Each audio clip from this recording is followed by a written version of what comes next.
Good morning. Who's that? Who's that singing? Not me.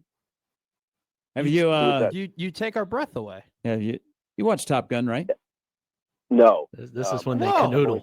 Whoa. No Top Gun for Steve Sipple? No, I've seen snippets of it, but I know it's Tom Cruise. That's about what I know. And Val Kilmer's in that movie, too. Yeah, this is when they play Val volleyball. Kilmer, R.I.P. on that one. I don't know who that song is. Is that Celine? No, Berlin. Oh, God. Yeah. Okay.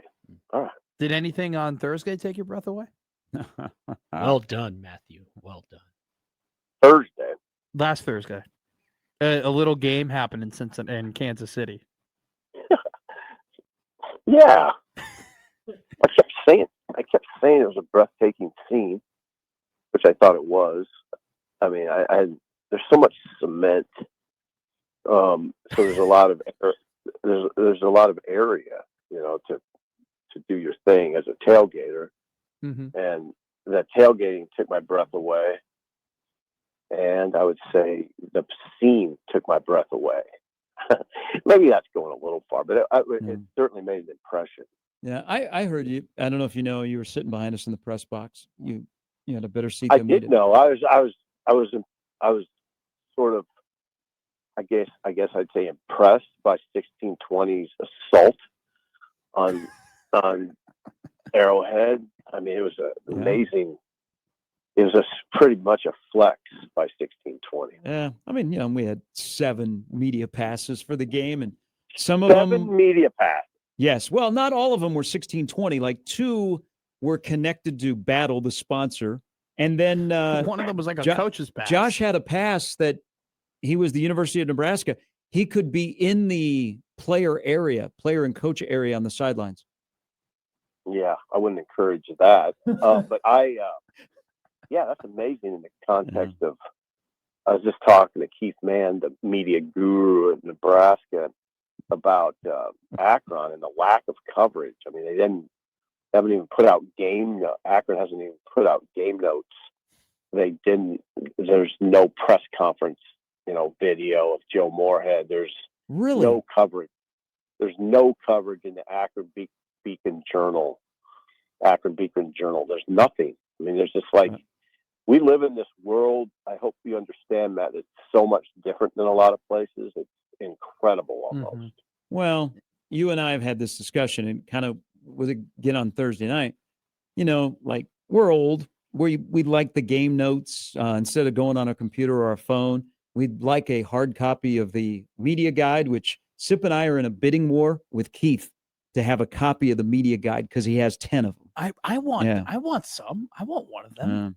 Seniority. But so let's, we've all kind of talked about Cincinnati and, underreacting, overreacting. But let's talk about Akron, Sip. The reality is that this game should not be close, right? I mean, I know we say, hey, got to be nice to your opponent. You don't ever want to overlook anything. We've gone through Georgia Southern and other moments like that. But the reality is, if I look how Nebraska is built and the financials, and I look at how Akron's built and their financials, this game should not be close. No, it shouldn't. No, you're right. I'm not pushing back on that at all. It's just a matter of, what does that mean then? Is that 34-10, or is that 55-3, or is it something really obtuse? Like where Nebraska gets into the 70s. I don't know. That's the thing. I just don't know but no, it shouldn't be close. So it's kind of awkward. I mean, awkward in that you don't say that if you're Matt Rule. No. I don't think you can allow yourself to think that way if you're a Nebraska player. But I always say that we're not in that realm. We can talk about it.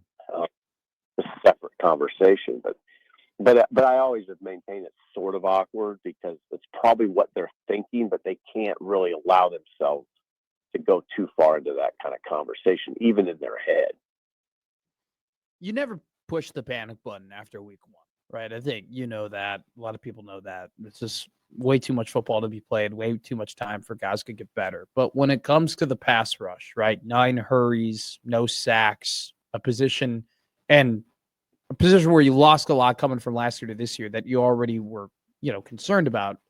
If you're not panicked, Steve Sipple, what currently are you when it comes to Nebraska's pass rush? Just pure pass rush. Pure pass rush. Oh, I mean, I'm not. Here's the thing: we talked about this so much in the off season that it's hard. It's not like it just sprung up on me all of a sudden. Sure. I mean, it's something that I've been talking about with people who watch practice. So it's kind of what I expected. So I don't know. I just don't know how to answer it. It's definitely a concern, but it's not something that just sprung up in my mind. It was about what I thought it would be, and I don't know what you do. I just don't. It's not as simple as say, well, Sip, you dial up pressure. No. It's not that simple because first of all, these are Division I teams. They'll know you're dialing it up, and they can respond accordingly. And so it's you're in kind of a fix. It's hard to scheme around. Well, I would say that it's almost impossible to scheme around vulnerability up front. Now, the question is, are they vulnerable? Are they? Is that going to be the way it is? Or is it going to look much different as the season progresses? You have to leave open the possibility of some guys will get better, and you also have to leave open the possibility that they'll kind of tinker with personnel and get some stuff figured out. So, it's just an ongoing conversation. I would love to see the first three that roll out on Saturday night: Nwaneri, Keona Davis, Riley Van Poppel. But let's also bring into this conversation because you kind of brought it up during the offseason, but it wasn't a big talking point with you. How long do you think we go in this season talking about, man, Tony White did this and John Butler is doing this? How long does that discussion go until we just say, okay, now John Butler, he's comfortable as the guy back calling defensive plays? How long do we go? Okay. What do you mean? Because I think one thing that happened, and I think John Butler knows defensive backs. I mean, that's clear if you look at the final play. I mean, he changed up coverage that Cincinnati had not seen the entire game. So he called that. But that was on the back end. I think we probably overlooked, I'm not saying you because I know you didn't, overlooked, hey, I know he's been a DC, but it's been a while when you've been in the chair and you're calling the defensive signals and you're calling the plays, that maybe it's going to take a little bit for him to get a full handle on what guys can do in the course of 60 minutes to be on point with play calls and personnel and that sort of thing. Yeah. Yes. I would say this, though. I would say his debut was strong.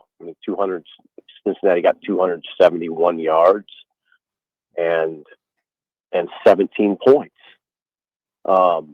So any comparison, I'm not really doing the comparison thing to Tony White. I would say, I can't do that. I can't do it because Tony White moved to a place. I know people don't want to hear it. I watched the entire Alabama-Florida State game. There's a lot more talent on Florida State's defensive roster than Nebraska's. So he's got a different kind of kitchen to work in. So it's hard for me to. I wasn't even thinking about. I honestly never even thought about comparing their jobs this year, Butler versus what Tony White's doing, because it's the different situations. Now he did do one thing, and it's talk about having the roller coaster of, hey, did he play well? And maybe he did play well. Riley Van Poppel Thursday night. So he only played 20 snaps. He showed up without a black shirt, but he's got a single digit. There are times where he got pushed, but then there are times that he made a big stop, and he ended up with 4 tackles. And then subtly this week, his DC kind of intimates, are you playing hard enough? And if you are playing hard, can you play harder? What's your takeaway on where Riley Van Poppel is and where Nebraska needs him to be? It was again based on what I'd been hearing for a month or more. It was exactly Van Poppel the way he plays was about exactly what I heard. That he flashes, but he does get moved around a little bit. So exactly, and I think the way you portrayed it was correct. He did grade well. I think he graded well. He did. He graded okay. He graded good enough. It wasn't a terrible grade, but Graded much better than Judy. He graded much better than Judy, Yeah. and frankly, Steve, I think he graded much better than I thought he would after the game. Yeah. So that I don't know. I don't know what happens going forward. I don't know that anything should happen going forward. I mean, maybe what you would do is flip the snap counts of Judy and Van Poppel. Just play Van Poppel a little bit more than Judy. But I don't want to get into that too much because I don't see practice. I don't see what's happening daily. I don't watch all the film. I hate to question coaches just based on what I see in a game and then the PFF grade, the Pro Football Focus grades. But I mean, just from a outside view, it would maybe make sense to me to play Van Poppel a little bit more than Judy. Again, though, we'll see. I don't know. I feel kind of funny these conversations because, again, they held them to 17 and 271. So you want to start making a bunch of changes? Mm-hmm. I mean, I saw what you did. There's obviously there were some concerns, but I don't know what kind of message you're sending to players if you're doing anything radical right now. So we'll see what it looks like. RVP graded at 54.4. To Gary's credit, though, he graded at a 70 on tackling. I think the biggest concern, though, when you look at the PFF grades, and regardless of how you feel about PFF and how they do their thing, the highest rushing defense grade was 69.1 from Keona Davis, which is low. The fact that that's your highest is a big concern, and I think it kind of covers all the bases of what we saw on that defensive front. And I don't know, I think that there were some combinations that I hope they do kind of change up, because I don't know if you can. The Jalen George RVP reps definitely weren't the prettiest, but I want to ask you about a different position that we're kind of concerned about, Steve, and that's the running back position. And maybe this is more of an offseason question, but the minute that Matt Rule got here to Nebraska, it was made very clear this team is going to run the ball. This team is going to pound the rock. This team is going to win the time of possession battle. Our goal is to run 75 yards in the fourth quarter of every single game and close out games. Despite having that mindset, why do you think it's been hard for them not only just to get a top starter at the running back position, but even build good depth at the running back position? Well, they might have good depth. Again, I want to see that play out. You're kind of asking me why I think they don't run the ball better and more. It was tough sledding the other night. I mean, if you look at the second half, there wasn't much there. I mean, I'm with you. I totally understand where you're coming from. I don't want to give up on the depth question, though. Okay. Might have very good depth. I want to see if Ives has come back well from a hamstring injury and runs behind his pads, 6'3", 215. If he really digs in and runs behind the pads, I bet that's a good looking picture. I've heard so many good things about Mekhi Nelson, the way he ran the ball in August. I mean, he's a terror. I mean, he's a hard runner. He's a guy that, I've seen some Nebraska running backs in recent years who really didn't exactly explode into contact. He will, from what I understand. So, I think it could be all right. They had a good explanation for why they used Emmett Johnson a lot, and I buy it. It's not that obtuse to me, really, that what they did. We kind of made it that way, and I contributed to it to a certain degree. But what they did with Emmett was reasonable. I mean, it was a reasonable way to use him in that sort of game. What I would say is, why would you put in, for instance, Mekhi Nelson late third quarter or early fourth? I mean, you can't do it. I wouldn't do it. I mean, maybe try to get those guys playing time early, but anyway, I haven't given up on the notion of that they have depth at running back, but I would like to see them run the ball more effectively. But I've been saying that for how long? Yeah. How long have I mean, what I always say about it is we always talk about, oh, they just don't do much in the red zone. It's so hard for them to score in the red zone. And I watch these other teams that run the ball in the red zone. You know, they're able to run it. And that's what I'd like to see Nebraska do. Run it in the red zone and score that way.